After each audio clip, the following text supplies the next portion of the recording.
आप अभी तक के इस खास कार्यक्रम में आप सभी का स्वागत है और मैं हूं आपके साथ फरहान। आप सभी को पता है कि राहुल गांधी अमेरिकी दौरे में है, इससे पहले ब्रिटेन के दौरे में थे। अमेरिका में वह जहां आरएसएस, बजरंग दल और भारतीय जनता पार्टी पर लगातार निशाना साध रहे हैं और कहा जा रहा है कि जितनी भी सरकारी एजेंसियां हैं भाजपा और आरएसएस के इशारे पर ही कार्य करती हैं। यह निशाना साध ही रहे थे कि उन्होंने वहां पर सिख, दलित और मुस्लिम समुदाय का नाम लेते हुए कहा कि वहां भारत में 80 के दशक में भी उन्हें बहुत प्रताड़ित किया गया और अब भी उन्हें प्रताड़ित किया जा रहा है। यह कहना है राहुल गांधी का।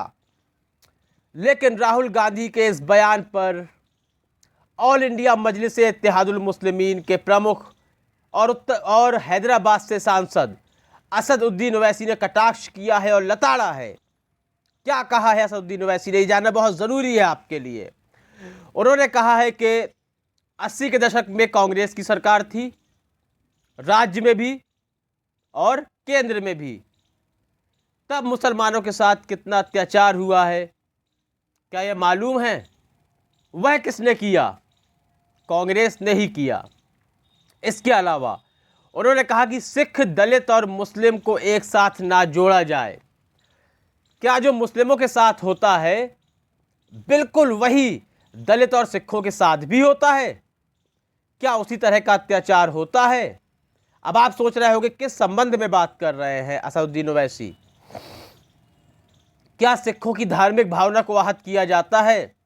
क्या उन्हें पगड़ी बांधने, उनकी पगड़ी जो होती है उसको बैन किया जाता है?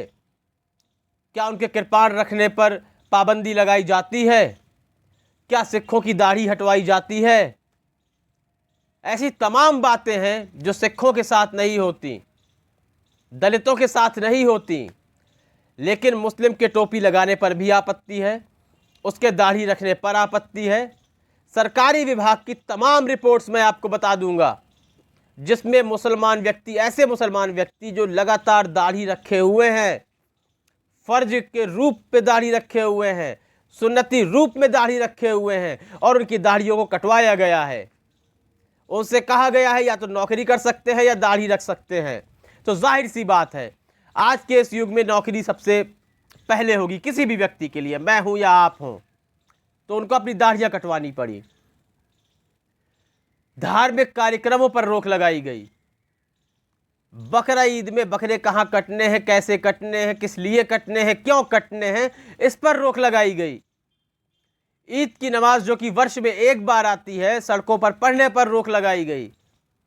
यदि कोई मुस्लिम व्यक्ति किसी पार्क या स्टेशन हो, पार्क हो, कोई सुनसान जगह हो, वहां अपनी नमाज अदा कर रहा है, उस पर रोक लगाई गई। इससे मन नहीं भरा। और ये मैं नहीं कह रहा हूं, ये असदुद्दीन ओवैसी कह रहे हैं। और इसमें कितना सत्य है और कितना असत्य है यह आप सब फैसला खुद करेंगे।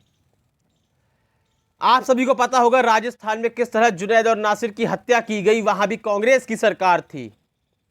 छत्तीसगढ़ में एक धर्म संसद की गई जहां मुस्लिमों के लिए अपशब्द कहे गए, अभद्र भाषा का प्रयोग किया गया। महात्मा गांधी के इस विषय में किस तरह के शब्द कहे गए यह आप सबको पता है।